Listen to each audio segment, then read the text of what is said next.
Hello दोस्तों, स्वागत है आपका हमारे YouTube channel mission lecture UK 2025 पर। तो दोस्तों, आज की क्लास हमारी जो है हिंदी के अंतर्गत ये बहुत विशेष क्लास है, क्योंकि इसके अंतर्गत हम हिंदी के रिवीजन क्लास के टॉपिक लेने वाले हैं। और ये बहुत ही शॉर्ट नोट्स हमारे द्वारा तैयार किए गए हैं, जो आप सभी के लिए हेल्पफुल होने वाले हैं। बहुत इंपॉर्टेंट ये क्लास रहेगी दोस्तों, इसलिए बिना स्किप किए पूरे क्लास को ज़रूर वॉच करेंगे। साथ ही जो भी अभ्यर्थी चैनल पर नए हो, चैनल को सब्सक्राइब कर लेंगे और बेल आइकन दबाकर ऑल नोटिफिकेशन ऑन कर लेंगे, क्योंकि आपको हमारे द्वारा लगातार इसी प्रकार की हिंदी के लिए विशेष क्लासेस आपको देखने को मिलने वाली हैं। साथ ही प्रैक्टिस सेट की क्लास भी लगातार आपको देखने को मिलने वाली हैं। तो इसलिए जो है, जो भी अभ्यर्थी अभी नए आए हैं वो चैनल को सब्सक्राइब जरूर कर लीजिएगा दोस्तों। तो आज का टॉपिक दोस्तों हमारा जो रहने वाला है वो है हमारा पूर्व मध्यकालीन भक्तिकालीन रचना एवं रचनाकार। तो यहाँ से दोस्तों 3 से 4 प्रश्न आपको देखने को मिलते हैं, वो हर बार देखने को मिलते हैं। अगर आप प्रीवियस ईयर पेपर उठाएंगे तो आपको इसमें से क्वेश्चन देखने को जरूर मिलेंगे। तो इसलिए जो है, बिना देरी किए हुए क्लास को पूरा अटेंड कीजिएगा। साथ ही जहाँ पर आपको कठिनाई आ रही है, नोट्स से ज़रूर बनाइएगा दोस्तों, ठीक है। तो बहुत शॉर्ट ये नोट्स हैं, इनको आप ज़रूर नोटिस कर लीजिएगा, इंपॉर्टेंट प्रश्न हैं दोस्तों, ठीक है। तो बात करते हैं पूर्व मध्यकालीन या भक्तिकालीन रचना एवं रचनाकार। तो भक्तिकालीन जो रचना है दोस्तों, दो भागों में बटी है। एक तो संत काव्य के रूप में, ठीक है, और जो दूसरी है दोस्तों सूफी काव्य के रूप में है, ठीक है। तो हम पहले बात करेंगे संत काव्य के जो कवि हैं और उनके जो रचनाएं हैं उन पर चर्चा कर लेते हैं दोस्तों। तो संत काव्य की अगर हम बात करते हैं तो दोस्तों यहाँ पर जो बीजक है दोस्तों, इस बीजक के अंतर्गत क्या क्या है, इसमें रमैनी है, सबद है, साखी है, और इसमें संकलन धर्मदास, ठीक है दोस्तों। तो ये किसकी है बीजक, ये है कबीरदास की, ठीक। तो ये काव्य रचना के अंतर्गत आएगा। और बीजक किसकी रचना है, ये है कबीरदास की रचना है। और इसके अंतर्गत क्या क्या आते हैं, रमैनी आता है, सबद आता है, साखी आता है, संकलन धर्मदास आता है। तो ये सब बीजक के अंतर्गत आते हैं। अगला है दोस्तों बानी। बानी किस संत काव्य की रचना है, यह है दोस्तों रैदास की, ठीक है। और ग्रंथ साहिब में संकलित जो संकलन गुरु अर्जुन देव, तो इसका जो संकलन किया है ग्रंथ साहिब का, तो गुरु नानक देव का है। और इसके अंतर्गत जो संकलन किया गया है वो गुरु अर्जुन देव के द्वारा किया गया है। सुंदर विलाप जो है ये किसकी रचना है, यह है सुंदर दास की। ये इंपॉर्टेंट प्रश्न भी है दोस्तों। साथ ही रत्न खान या ज्ञान बोध की जो है रत्न खान और ज्ञान बोध नामक जो रचनाएं हैं दोस्तों, ये किसकी हैं, मलुक दास की हैं। तो मलुक दास की रचनाएं कौन कौन सी हुई, रत्न खान और ज्ञान बोध। और साथ ही सुंदर दास की कौन सी हुई, सुंदर विलाप। ये तो आसान है याद करना, सुंदर विलाप। इसके अलावा नानक देव का गुरु ग्रंथ साहिब, ये आपको बहुत पहले से याद होगा, गुरु ग्रंथ साहिब। इसके अंतर्गत जो संकलन किया गया है वो संकलन गुरु जो है अर्जुन देव के द्वारा किया गया है। लेकिन गुरु ग्रंथ साहिब किसकी रचना आएगा, तो गुरु नानक देव की आएगा। इसके अलावा बानी किसकी रचना है दोस्तों, ये रैदास की रचना है। साथ ही जो बीजक है वो किसकी है, वो कबीरदास की रचना है, ठीक है। तो ये संत काव्यों काव्य के अंतर्गत जो संत काव्य रचनाकार हैं और जिन्होंने संत काव्य की रचना की है उनकी डिटेल हमने यहाँ पे स्टडी की दोस्तों, ठीक है। तो बहुत इंपॉर्टेंट नोट्स हैं, अतिरिक्त चीज़ें हमने इसमें चर्चा नहीं कर रखी है। केवल वही चीज़ें हम नोट्स में लाते हैं दोस्तों जो आपके एग्ज़ाम ओरिएंटेड हैं, बिल्कुल सिलेबस के अकॉर्डिंग। इसलिए इनको बिल्कुल स्किप ना करें, पूरे क्लासेस को ज़रूर आप नोट करते रहिएगा। जिन अभ्यर्थियों ने अभी टेलीग्राम चैनल जो है ज्वाइन नहीं किया है, वो हमारे इस चैनल के डिस्क्रिप्शन में जाके आप ज़रूर चैनल के लिंक को क्लिक करके चैनल ज्वाइन कर सकते हैं। अब बात करते हैं दोस्तों सूफी काव्य के अंतर्गत। तो सूफी काव्य के अंतर्गत क्या क्या है, जैसे हंसावली है सूफी काव्य की रचना। तो ये किसकी है, असाइद की है, किसकी है, असाइद की है ये। इसके अलावा चंदायन या लोर कहा, ये किसका है, तो जो चंदायन या लोर कहा जो है दोस्तों, यह है मुल्ला दाऊद की रचना है। इसके अलावा मधुमालती, मधुमालती किसकी रचना है, ये मंझन की रचना है दोस्तों। इसके अलावा मृगावती जो रचना है वो किसकी रचना है, मृगावती रचना के रचनाकार है दोस्तों कुंतबन। कौन है मृगावती के रचनाकार, वह हैं कुंतबन, ठीक है। अगला है दोस्तों चित्रावली। चित्रावली जो रचना है वो किसकी है? वो है उस्मान की। उस्मान की है चिंतावली। इसके अलावा पद्मावत हो गए, अखरावट हो गए, आखिरी कलाम हो गया और कन्हावत हो गया। ये किसकी रचनाएं हैं दोस्तों? ये जायसी की हैं, मलिक मोहम्मद जायसी की रचनाएं हैं। इसके अलावा अगर हम बात करते हैं तो दोस्तों यहाँ पर आपको देखने को मिलेगा कि कुछ और नोट्स में देखने को मिलेंगे, लिमिटेड ही मिलेंगे। ठीक है, तो उसके अलावा दोस्तों जो माधवानल कामकंदला, ठीक है, माधवानल कामकंदला किसकी रचना है? ये है आलम की रचना। इसके अलावा दोस्तों जो ज्ञान दीपक है दोस्तों, ये किसकी है? यह है शेख नबी की रचना है। ठीक है, माधवानल कामकंदला जो है आलम की है और ज्ञान दीपक नामक जो रचना है दोस्तों, ये शेख नबी की है। इसके अलावा रस रतन किसकी है? यह है पुहकर की। ठीक है, किसकी है? पुहकर की है। इसके अलावा लखम सेन पद्मावत कथा, तो लखम सेन पद्मावत कथा दोस्तों किसकी है? यह है दामोदर कवि की। दामोदर कवि की रचना है दोस्तों लखम सेन पद्मावत। अगला प्रश्न है रूप मंजरी। रूप मंजरी किसकी रचना है दोस्तों? ये नंद दास की है। किसकी है? नंद दास की है रूप मंजरी। इसके अलावा सत्यवती कथा किसकी रचना है? सत्यवती कथा के रचनाकार हैं दोस्तों, वो हैं ईश्वर दास। ईश्वर दास के खुद की रचना है सत्यवती कथा। ठीक है दोस्तों। अगला है इंद्रावती अनुराग बांसुरी। इंद्रावती हो गया, अनुराग बांसुरी हो गया, ये किसकी रचना है? यह नूर मोहम्मद की रचना है दोस्तों। किसकी है? नूर मोहम्मद की रचना है इंद्रावती या अनुराग बांसुरी। तो ये दोस्तों मेन इम्पोर्टेंट फैक्ट थे जो आप तक पहुंचने अनिवार्य हैं। इसके अलावा बात करें तो दोस्तों हम कृष्ण भक्ति काव्य की चर्चा करेंगे। तो तीसरा हमारा कृष्ण भक्ति काव्य चलता है, तो इसके अंतर्गत दोस्तों क्या क्या रचनाएं हुई हैं और ये महत्वपूर्ण है दोस्तों। सूरदास की रचनाएं हैं, सूर सागर है, सूर सारावली है, साहित्य लहरी है। इसके अलावा भ्रमर गीत, ये सूर सागर से संकलित अंश से है, इसको लिया गया है। तो इस तरीके से सूर सागर के अंतर्गत सूर सागर, सूर सारावली, साहित्य लहरी, भ्रमर गीत, ये जो रचनाएं हैं दोस्तों ये सूरदास की हैं। ठीक है, और सूरदास किस काव्य के का रचनाकार हैं? ये कृष्ण भक्ति में तल्लीन रहते थे और ये कृष्ण भक्ति काव्य के सूफी संत के तौर पर जाने जाते हैं। अगला है फुटकल पद। फुटकल पद जो है रचना है दोस्तों किसकी है? कुम्भनदास की है। ठीक है, इसको भी आप नोटिस कर लीजिएगा। फुटकल पद जो है किसकी है? कुम्भनदास की रचना है। इसके अलावा अगर हम बात करेंगे तो दोस्तों यहाँ पर आप देख सकते हैं परमानंद सागर। तो परमानंद सागर जो रचना है दोस्तों किसकी है? वो परमानंद दास की है। इसके अलावा जुगलमान चरित्र कृष्णदास की है। फुटकल पद जो है गोविंद स्वामी। ठीक है, तो ये कुम्भनदास और गोविंद स्वामी दोनों की है।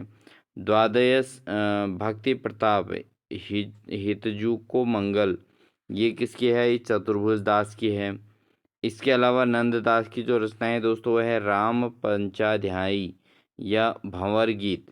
ठीक है, ये बंधन काव्य के अंतर्गत आता है। ये नंददास की ये रचना है राम रास पंचाध्यायी और भंवर गीत। ठीक है, तो ये इसकी रचनाएं इस तरीके से इनकी व्यवस्थित की जा सकती हैं। इसके अलावा दोस्तों हम बात करें कि युगल शतक किसकी रचना है? तो युगल शतक के रचनाकार हैं दोस्तों श्री भट्ट हैं। और हित 84 जो काव्य रचना है इसके हित हरिवंश से हैं। इसके अलावा हरिदास जी के पद किसकी रचना है? ये है स्वामी हरिदास की। इसके अलावा भक्त नामावली या रत्नावली, इसके रचनाकार हैं ध्रुव दास। ठीक है, तो इस तरीके से इम्पोर्टेंट क्लासेस हैं दोस्तों, तो आप ज़रूर पूरा वॉच कीजिएगा, आपको विशेष यहाँ से देखने को मिलेगा। इसके अलावा नरसिंह जी का मायरा गीत गोविंद टीका राम गोविंद राग सोरठ के पद, ये किसकी रचना है? यह है जो है मीराबाई की। ठीक है, न क्या है? नरसिंह जी का मायरा और गीत गोविंद टीका या राग गोविंद के पद, ये किसकी रचनाएं हैं? मीराबाई की रचनाएं हैं दोस्तों। इसके अलावा बात करते हैं दोस्तों, तो इसमें क्या है कि नरसी जी का मायरा, गीत गोविंद टी का राग गोविंद, राग सोरठ के पद, ये एक मीराबाई के हो चुके हैं दोस्तों। इसके अलावा प्रेम वाटिका, सुजान रस खान, दीन लीला रस खान और सुदामा चरित, तो ये किसकी हैं दोस्तों? ये हैं नरोत्तम दास की रचनाएं हैं। किसकी हैं? नरोत्तम दास की रचनाएं हैं। प्रेम वाटिका हो गया, सुजान रस खान हो गया, दान लीला, यानी कि ये भी किसकी है? रसखान की है दोस्तों। ठीक है, प्रेम वाटिका, सुजान रसखान और दान लीला ये किसके? रसखान की है। इसके अलावा सुदामा चरित किसकी है? सुदामा चरित जो है वो नरोत्तम दास की रचना के अंतर्गत आता है। तो ये भी इसका सही आंसर हो जाएगा, इसको नोट कर लीजिएगा दोस्तों। ठीक है,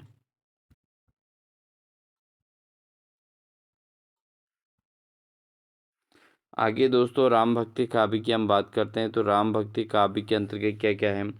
राम आरती, राम आरती नामक जो रचना है वो किसकी है? रामानंद की है। इसके अलावा रामाष्टय या राम भजन मंजरी, ये किसकी रचना है? ये अग्रदास की रचना है। भरत मिलाप, अंगद मिलाप के लेखक कौन है? ये ईश्वर दास हैं।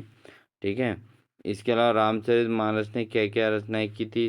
जो है एक तो गीतावली की थी, कवितावली की थी, विनय पत्रिका भी इसी के अंतर्गत ही रामचरितमानस के दोहावली हो गया और कृष्ण गीतावली, इतनी रचनाएं हैं दोस्तों इसके अंतर्गत जो आती हैं।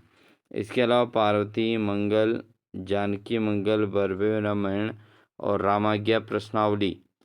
ठीक है, इसके अलावा वैरागी संदीपनी, रामलथा, रामलला नहचू, ये किसके है दोस्तों? ये तुलसीदास की रचनाओं के अंतर्गत आते हैं। अब बात करते हैं दोस्तों राम भक्ति काव्य की। तो राम भक्ति काव्य के अंतर्गत जो मेन पॉइंट हैं वो हमने यहाँ पर नोट किए हैं दोस्तों, उनको आप नोटिस करिएगा। तो राम भक्ति काव्य के अंतर्गत एक तो राम आरती है, ये रामानंद की है। इसके अलावा रामाष्टय और राम भजन मंजरी, ये अग्रदास की हैं।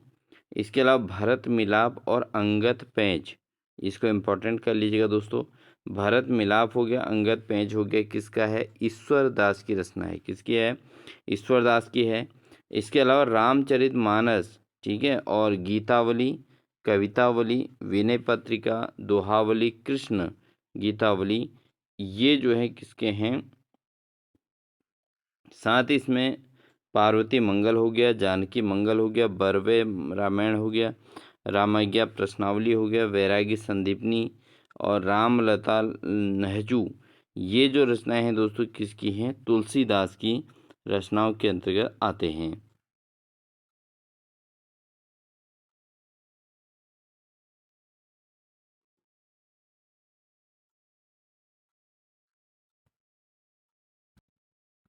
इसके अलावा जो रचना है दोस्तों भक्तमाल, एक किसकी है? नाभादास की रचना है। और साथ ही रामचंद्रिका, ये प्रबंध काव्य के तौर पर आती है, इम्पोर्टेंट है, इसको नोट कर लीजिएगा। जो प्रबंध काव्य के तौर पर रामचंद्रिका है, ये किसकी रचना है दोस्तों? ये केशव दास की रचना है। इसके अलावा पौरुषेय रामायण, पौरुषेय रामायण किसकी रचना है दोस्तों?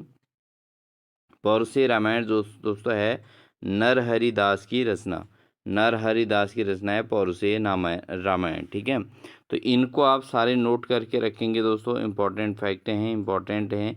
राम भक्ति काव्य के अंतर्गत राम आरती, रामाष्टय, राम भजन मंजरी, भारत मिलाप, अंगद पेंच, ईश्वरदास, रामचरितमानस, गीतावली, कवितावली, विनय पत्रिका, दोहावली और कृष्ण गीतावली।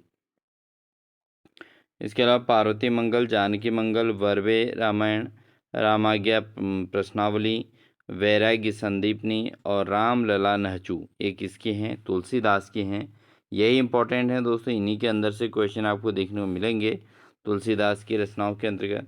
भक्तमाल किसकी रचना है? नाभादास, बहुत बार पूछा गया है दोस्तों। रामचंद्रिका, ये प्रबंध काव्य के तौर पर जो है ये किसकी है? केशव दास की है। इसके अलावा पौरुषेय रामायण जो है नरहरि दास की रचना के अंतर्गत आता है।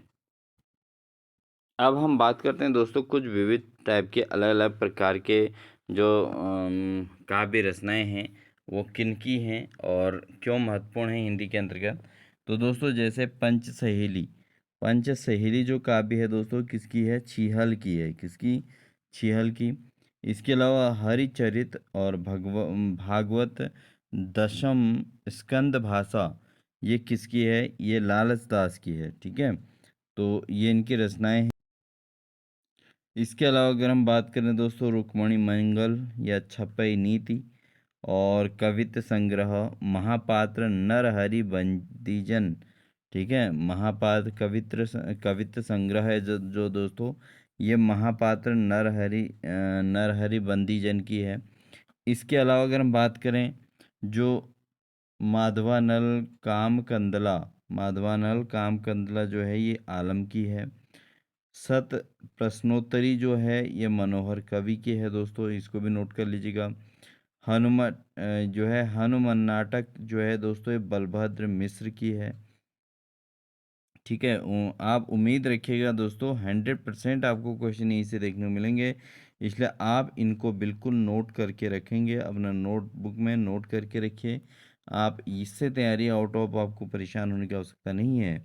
इसके अलावा दोस्तों, कवि प्रिया जो है रसिक प्रिया और वीर सिंह देवचरित और विज्ञान गीता और रतन बाबनी जहांगीर जस चंद्रिका, ये रचनाएं दोस्तों किसकी हैं? केशव दास की रचनाएं हैं। इसके अलावा अगर हम बात करें, रहीम दोहावली एवं सतसई, वर्वे नायिका भेद, श्रृंगार सोरठा। इसके अलावा मदनाष्टक और रास पंचाध्यायी हो गया और रत्नावली हो गया। ये किसके हैं दोस्तों? ये हैं रहीम की। और रहीम का बचपन का नाम अब्दुल रहीम खान खान था। ठीक है, तो ये आप जानते होंगे, इनका बचपन का नाम अब्दुल रहीम खान खाना के नाम से इनको जाना जाता था, और ये फिर बाद में रहीम के नाम से जाने गए।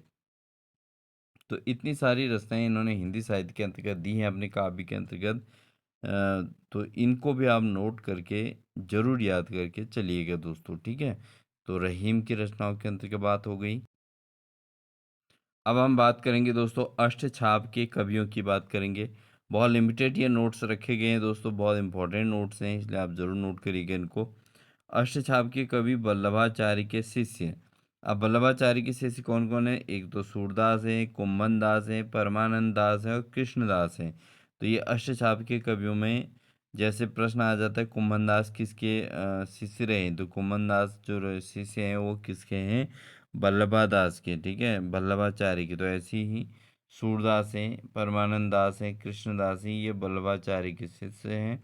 इसके अलावा अगर विट्ठलनाथ के शिष्य की हम बात करें दोस्तों, वह हैं छीत स्वामी, गोविंद स्वामी, चतुर्भुज चतुर्भुज दास और नंद दास। ये विट्ठलनाथ के शिष्य के तौर पे जाने जाते हैं हिंदी साहित्य के अंतर्गत।